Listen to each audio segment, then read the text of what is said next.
Bienvenidos todos y que el Señor use su palabra en esta mañana para, para edificar nuestras vidas, para confortar nuestros corazones, para animarnos a ir a Él en medio de nuestras necesidades.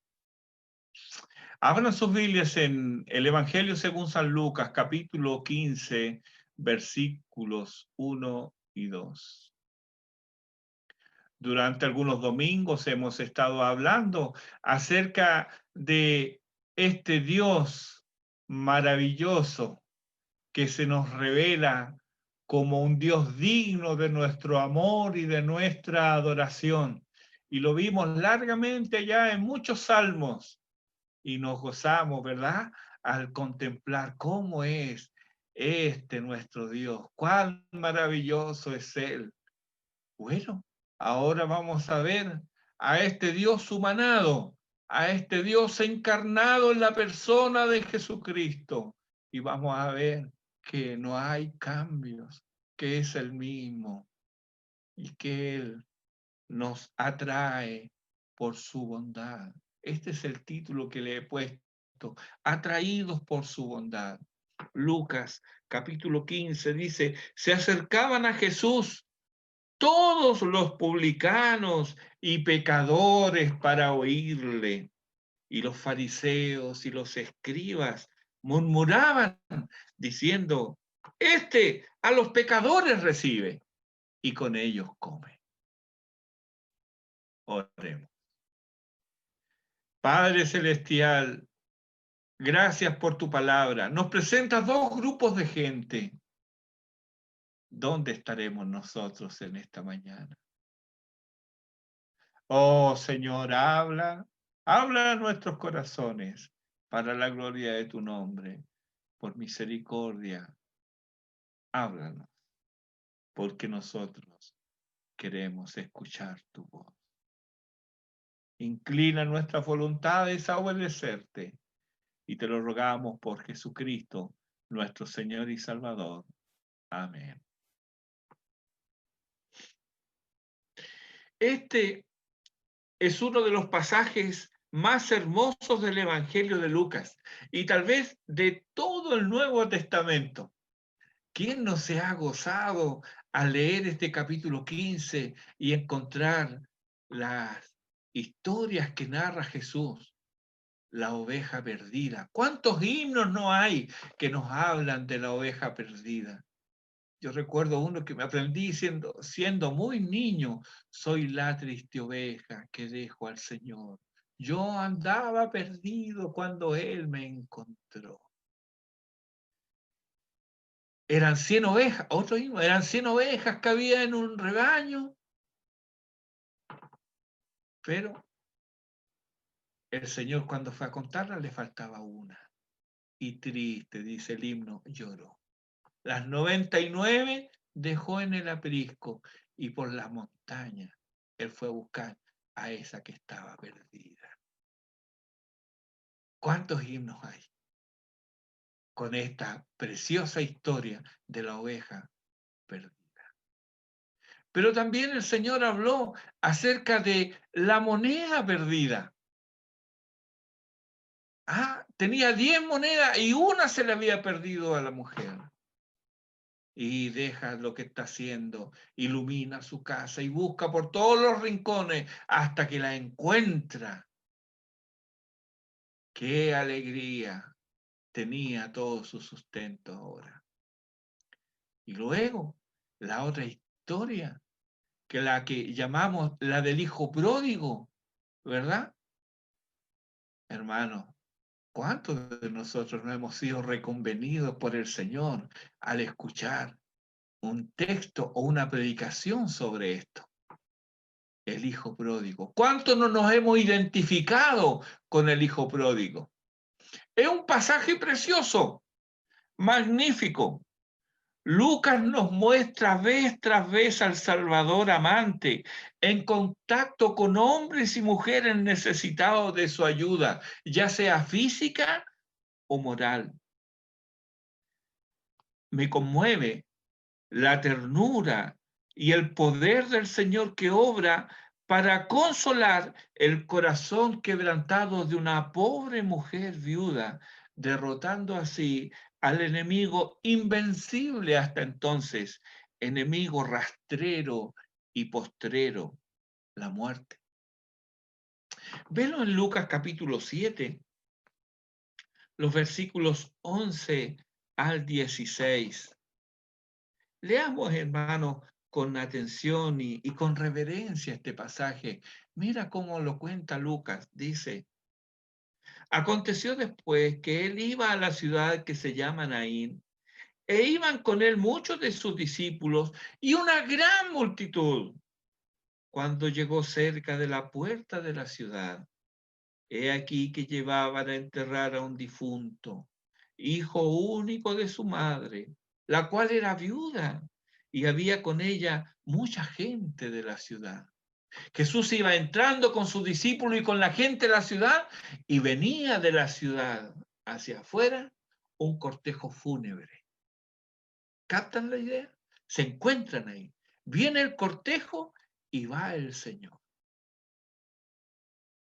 Y cuando el Señor la vio, se compadeció de ella y le dijo, no llores,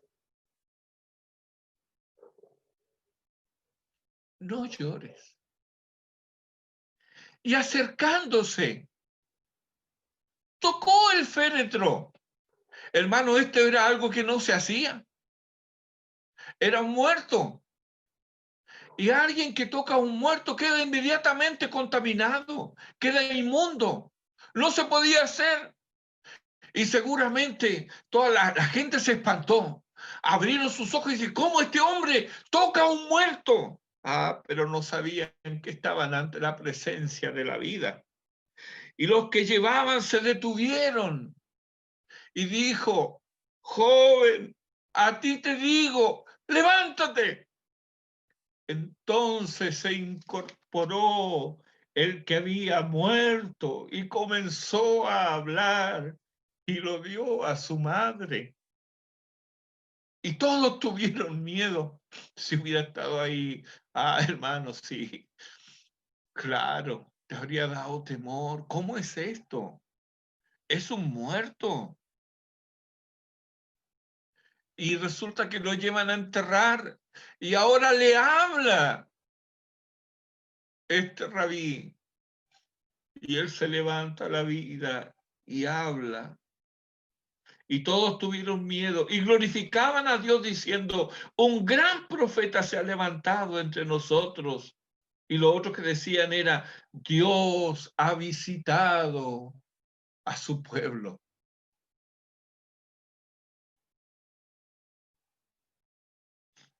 ¿Cómo no apreciar, hermanos, el trato del Señor con la mujer pecadora? En este mismo capítulo 7, los versículos 36 al 50. Una mujer que quiere pasar inadvertida y que llorando a los pies del Señor, con sus lágrimas, ella lava los pies del Señor, los enjuaga con sus cabellos, los enjuga con sus cabellos, besaba sus pies y los ungía con el perfume.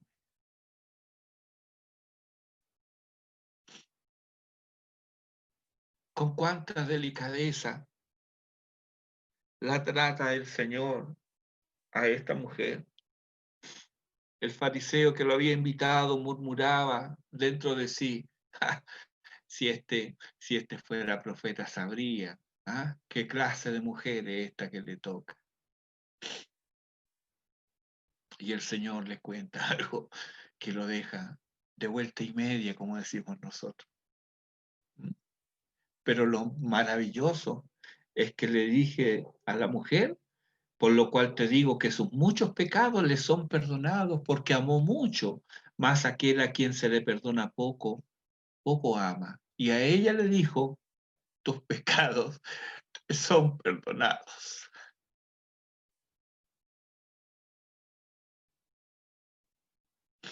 ¿Hubo algún momento en tu vida que esta frase te pareció lo más delicioso y sublime que pudieras haber escuchado?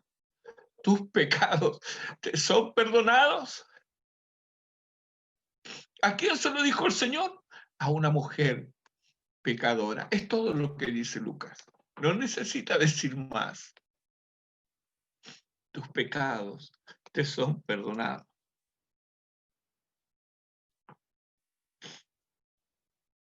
Igual disposición nos muestra el Señor aquí en Lucas 19, los versículos 1 al 10, con ocasión de Zaqueo. Zaqueo era un principal. ¿Entre quiénes? Entre los publicanos. Era el jefe de los publicanos. Miren, si los judíos odiaban a los publicanos, ¿cuánto más no odiarían al que los mandaba a ellos? Y este era Zaqueo. Pero el Señor dijo, mira, desciende. Él era chiquitito y como no lo dejaban ver, lo corrían, seguramente le pegaban codazos y córrete para allá. ¿Ah? Pero se sube a un árbol para que no lo molestaran y para poder ver al Señor. Y el Señor lo ve y dice, Zaqueo, desciende, porque es necesario que hoy pose yo en tu casa. Ah. Recuerdo en una oportunidad, yo estaba leyendo ese pasaje y me detuve ahí. Yo dije, Señor, yo necesito que tú poses en mi casa.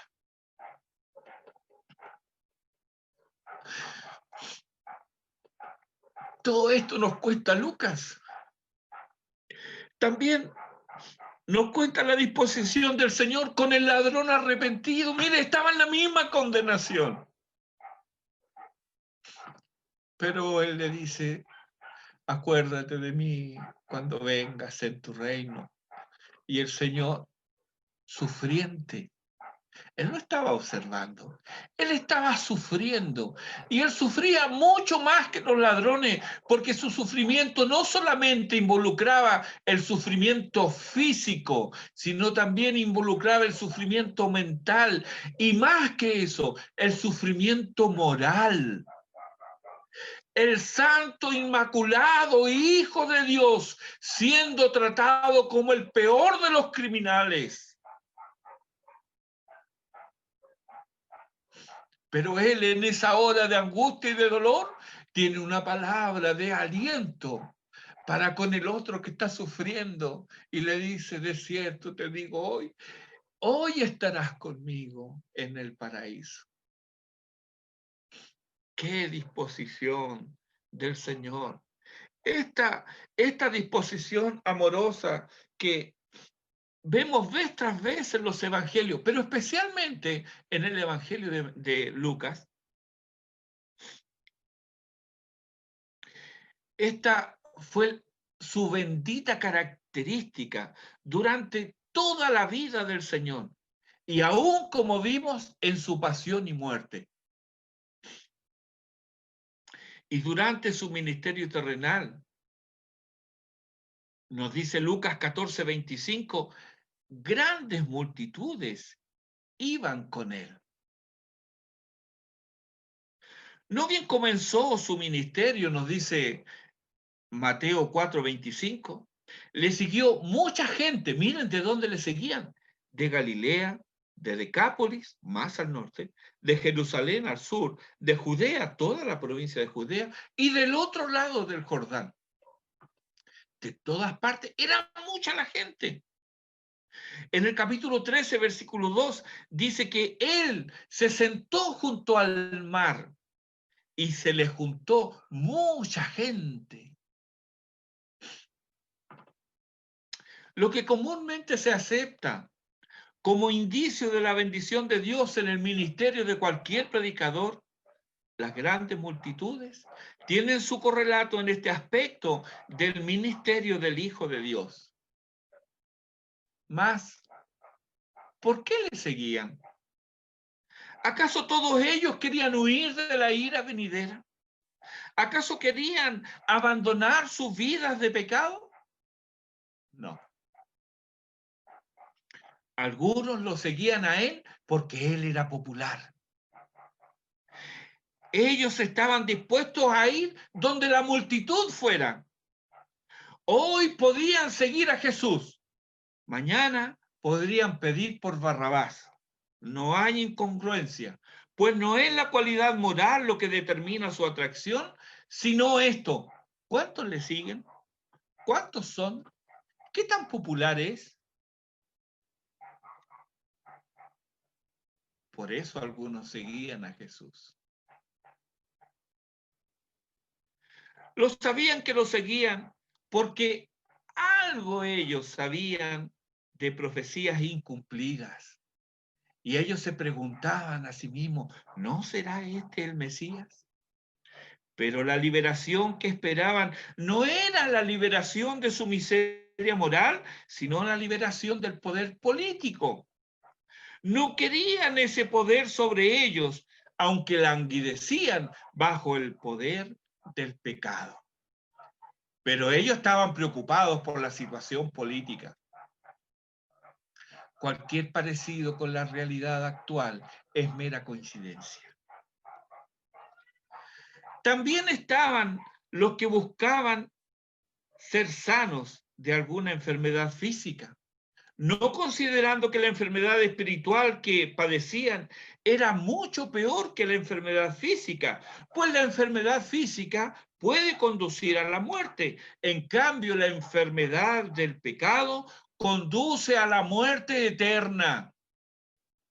Pero ellos están preocupados solo por un alivio temporal. Por eso seguían a Jesús. Había otros, como Herodes, que esperaban un Jesús que hiciera alguna señal. ¿Qué señal hará? ¿Cómo hará este milagro? ¿Cómo hizo ese otro milagro? Ah, que me gustaría ver que él hiciera un milagro para yo ver realmente. ¿Cómo lo hace? Estos son los que quieren a un Jesús taumaturgo, alguien que a sus ojos haga prodigios y maravillas para asombro de ellos. Para ellos lo que buscan es el asombro, la maravilla. Eso es lo que buscan. Son los que buscan señales y maravillas y permanecen ciegos a su propia necesidad de salvación. Pero también estaban los que lo seguían por el placer de oírlo. ¿Cómo hablaba este rabino? Un centurión llegó a decir, nunca hemos oído a hombre alguno hablar así. No era como los fariseos, ni como los intérpretes de la ley, no. ¿Qué dominio tiene de la ley? ¿Cuánto conocimiento despliega? Hermano, sin duda alguna, uno habría quedado extasiado escuchando al Señor hablar. Pero ellos se maravillaban solo de las formas, pero el fondo no hacía mella en sus corazones endurecidos. Les gustaba cómo hablaba, pero no prestaban atención a lo que él decía. Hoy tenemos seguidores de este tipo. Los hay que solo van donde van las multitudes, por lo tanto desprecian lo pequeño y lo ridiculizan.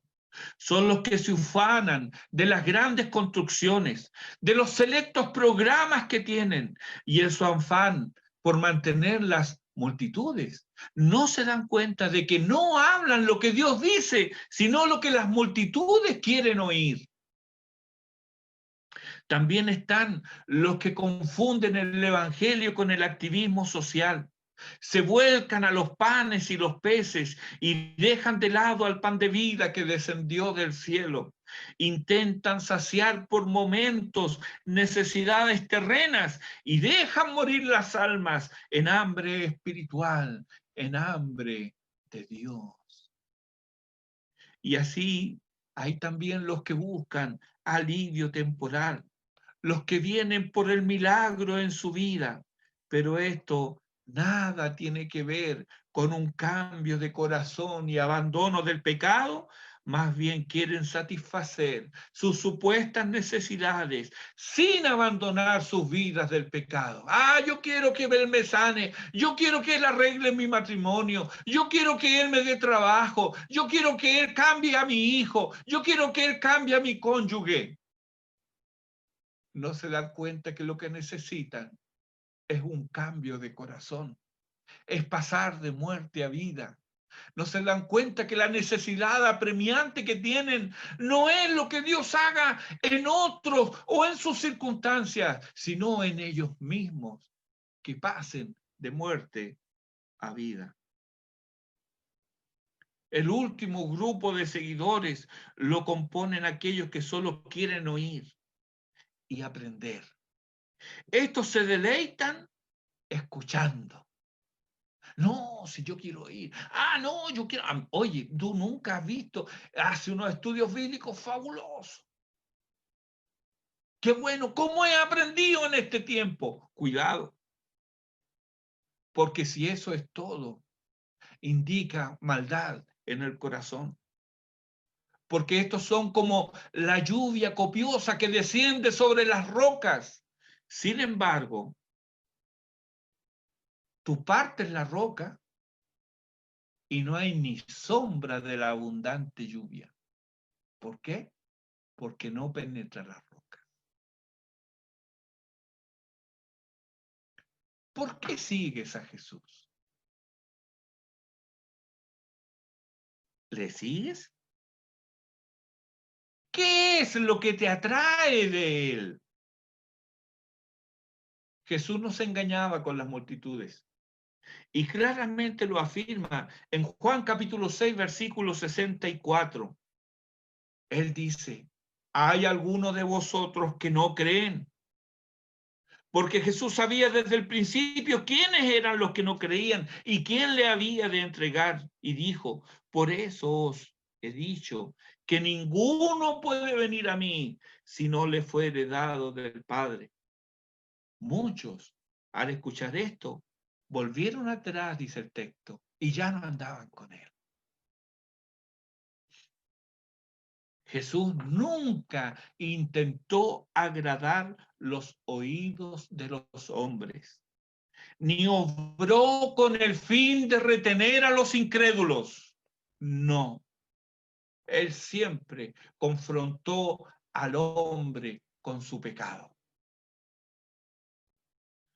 Luego que muchos volvieron atrás, él le dice a los 12 ahora, los 12 se quedan con él. Y al ver que las multitudes se van, él le dice a los 12, ¿queréis acaso iros también vosotros? La misma actitud tenemos aquí en Lucas. Mira qué duro suena aquí en el capítulo 14, versículo 33.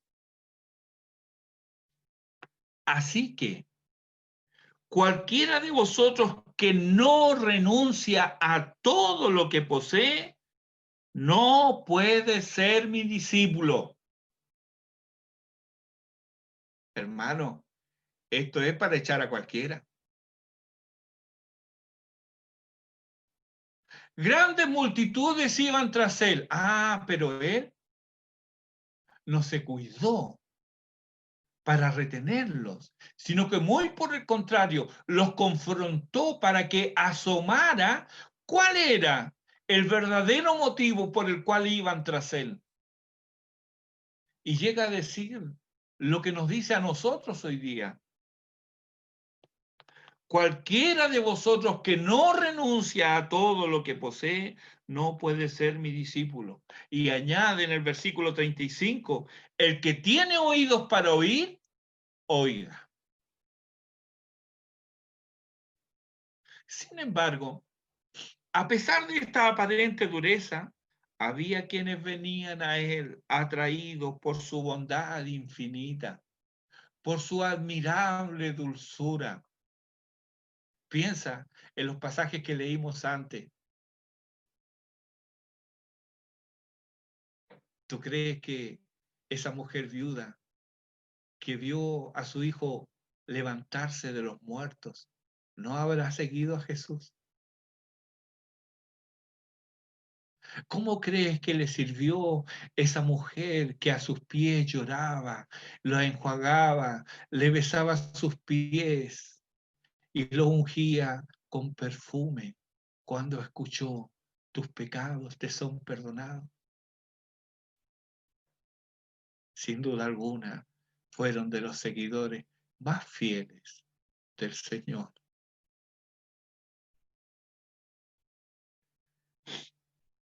Estos Estos que se acercan al Señor son los trabajados y cargados de Mateo 11:28. ¿Recuerda ese pasaje? Venid a mí todos los que estáis trabajados y cargados, y yo os haré descansar.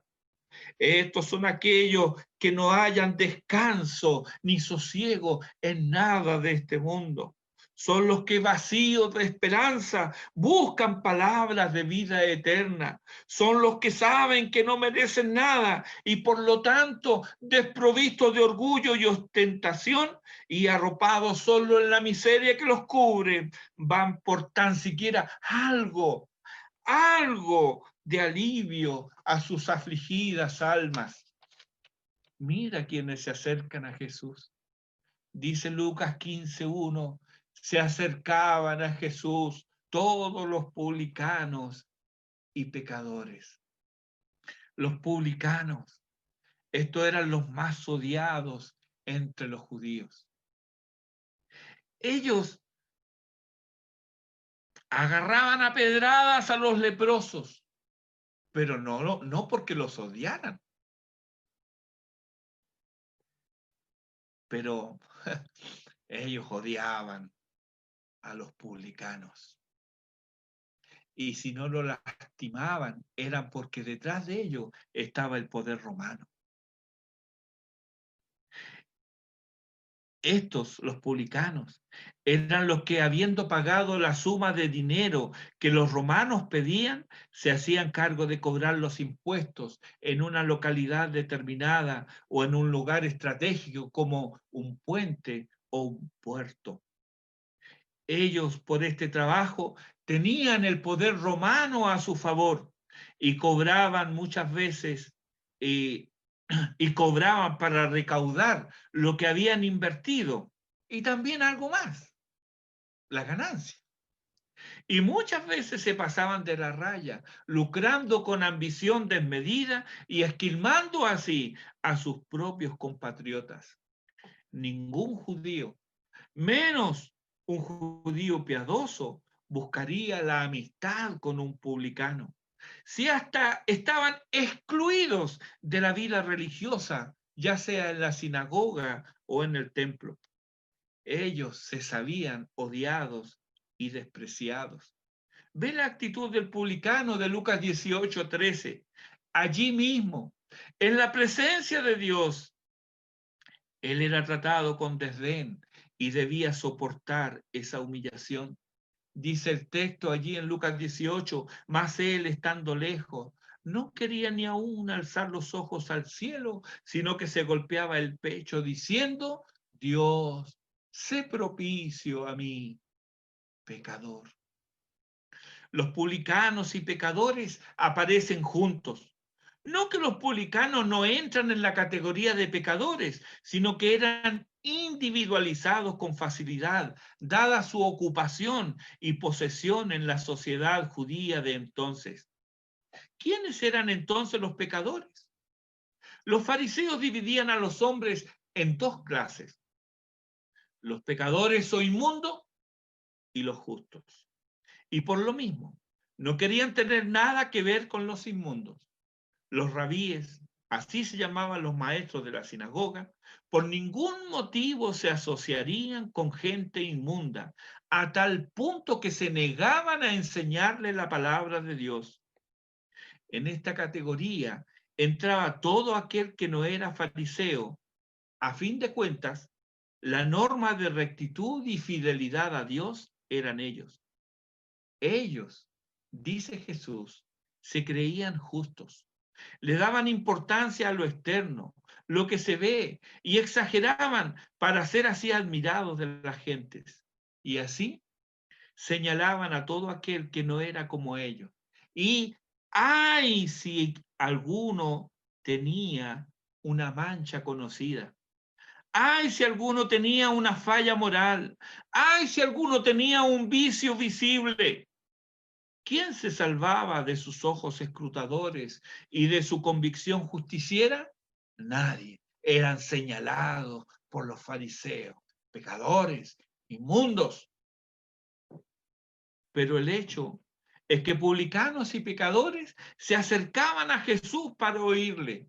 Ellos querían oír a Jesús. ¿Será cierto todo lo que se dice de él?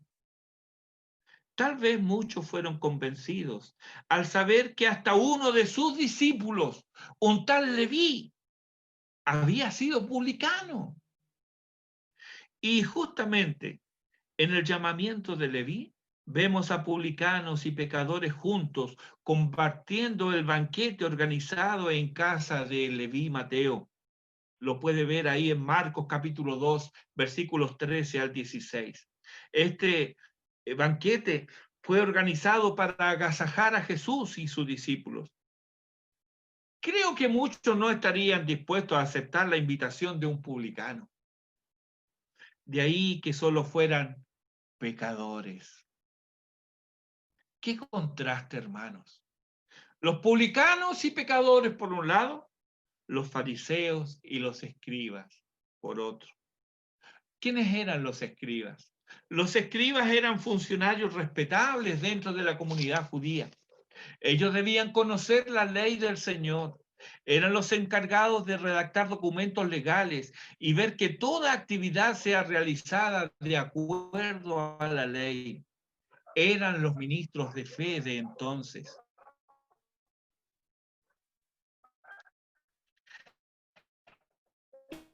Era de esperar vivir para Dios, pero vivían para ellos y su religiosidad. Puntillosos en el cumplimiento de sus deberes, pero ausente de sus actos, el amor y la misericordia. Ellos, los fariseos y los escribas, no fueron atraídos a Jesús, más bien lo despreciaban. Chocaba Jesús con sus supuestos cánones de piedad y murmuraban entre ellos diciendo, este a los pecadores recibe y con ellos come. La misma acusación. El mismo escándalo fue para ellos cuando vieron a Jesús en casa de Leví Mateo.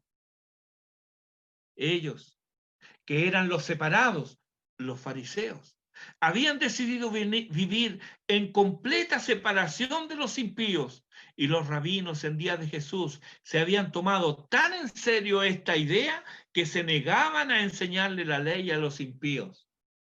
¿Sabe qué decían? Ellos decían que ningún hombre se asocie con el impío, ni siquiera para llevarle la ley. ¿Qué esperanza había en este concepto para el transgresor? Ninguna. Por eso, Jesús dice ante los extrañados fariseos en el banquete que ofrece Mateo, los que están sanos no tienen necesidad de médico, sino los enfermos. No he venido a llamar a justos, sino a pecadores al arrepentimiento. El religioso siempre desprecia la gracia, misma gracia que atrae a los pecadores. Estos son los que permiten que les alcance el amor de Dios.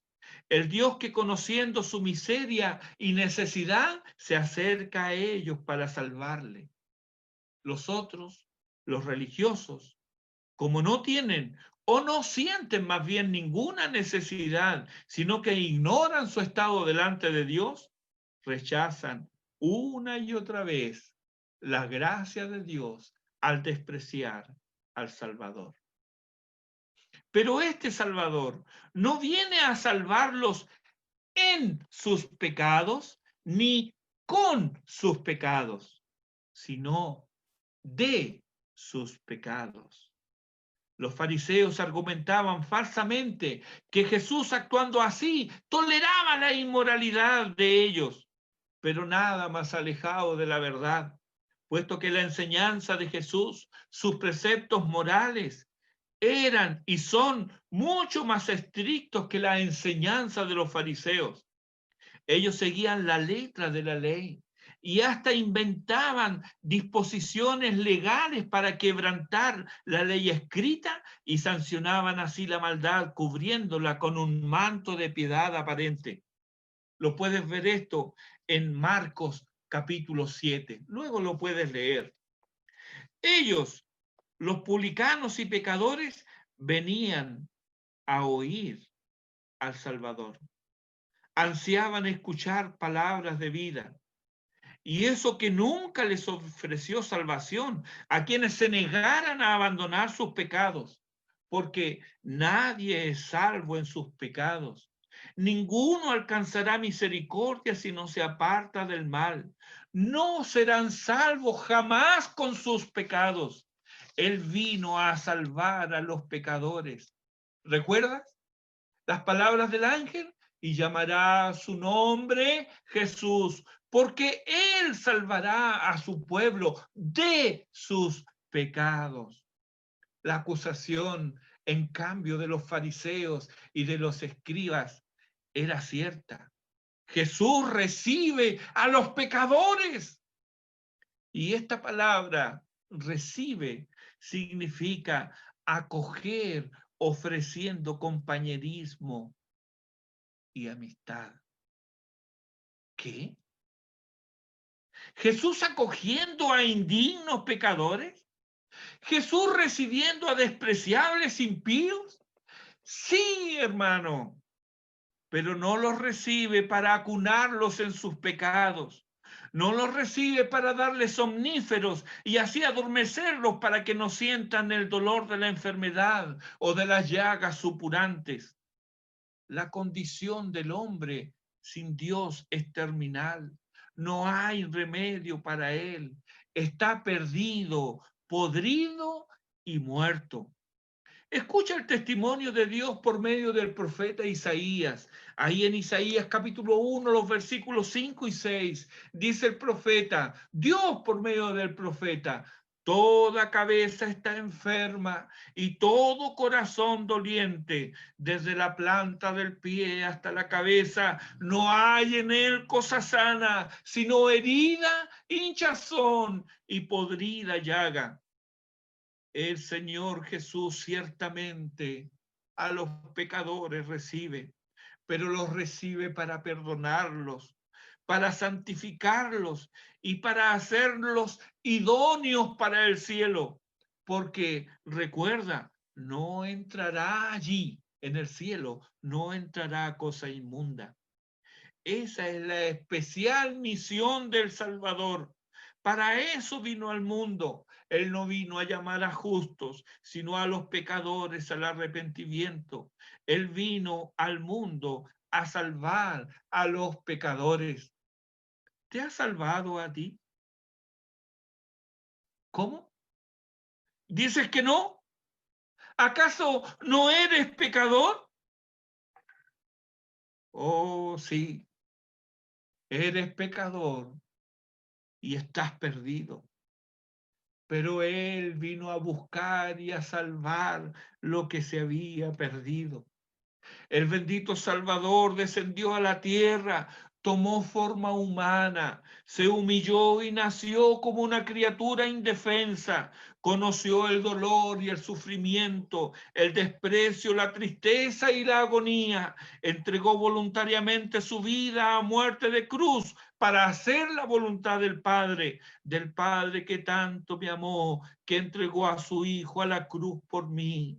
Por mí sufrió los horrores y dolores de la muerte. Fue sepultado y resucitó con poder y gloria al tercer día. Anduvo entre nosotros y luego ascendió a la diestra del Padre, donde no cesa en su labor intercesora al interceder por sus amigos, por aquellos por los cuales murió, y un día glorioso vendrá a buscar a sus amigos y hermanos. Oh, qué glorioso Salvador. Él no se avergüenza de llamarnos sus hermanos. Sí, ciertamente Él es amigo de los pecadores. Pregunta que cómo lo sé. Sencillo, Él es mi amigo y Él es mi Salvador. Los publicanos y pecadores encontraron en Él sanidad para sus almas heridas. Encontraron en Él sanidad para sus almas enfermas, porque Cristo es el sanador, dice Éxodo 15:26. Él es el médico del alma. Él sana a los quebrantados de corazón y venda sus heridas, nos dice el Salmo 147, versículo 3.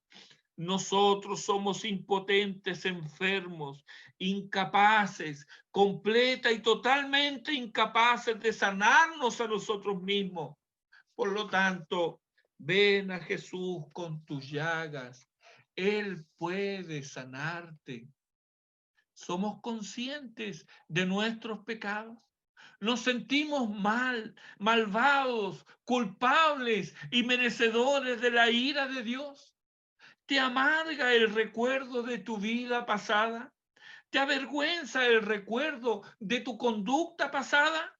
Si es así, entonces acudamos al Salvador tal como somos y tal como estamos.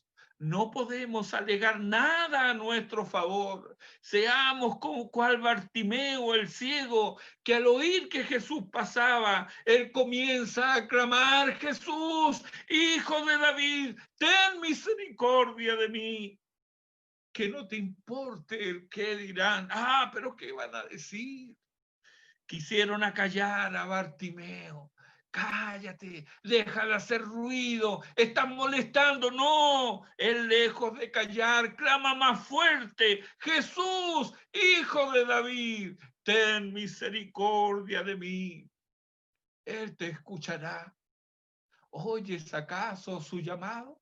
Se acercaron a Bartimeo y le dijeron: el maestro te llama. Ah, él llama hoy también a todos aquellos que están así como Bartimeo, necesitados de vida, necesitamos de vista, necesitamos de vigor, de energía, de vida. Dios lo llama, Él te escuchará. O también como el leproso, quien de rodillas le dijo, me encanta esto, le dice: Señor, si quieres, puedes limpiarme. Él sabía que él tenía el poder para limpiarlo, pero sabía que si no lo limpiaba, igual estaba bien. Nadie había tenido misericordia de él en todos esos años. Era un leproso, alejado de la sociedad, nauseabundo en sus llagas. Pero ve pasar al Señor, no deja esa oportunidad y le dice: Señor, si quieres, puedes limpiarme. Y dice el texto sagrado, y Jesús, teniendo misericordia de él, extendió su mano y le tocó y le dijo: quiero, sé limpio. Eso basta. Eso lo limpió al instante. Solo un toque de la mano sanadora del Señor. Qué duda cabe, hermanos. Jesús a los pecadores recibe. No te pierdas. Dios puede y quiere salvarte hoy. Ven a Él. A ti te hablo, que aún no le has entregado tu vida a Cristo. Ven, Él te está llamando. Él está atento a ti. Ven a Él hoy día. Él te atrae con bondad infinita. Escucha, y atesora en tu corazón las palabras de Pablo a Timoteo en el capítulo 1, versículo 15. Palabra fiel y digna de ser recibidas por todos, que Cristo Jesús vino al mundo a salvar a los pecadores. Oro que tú seas uno de ellos, uno de los pecadores perdidos, encontrados y salvados para la gloria de Dios. A Él sea la gloria. Oremos.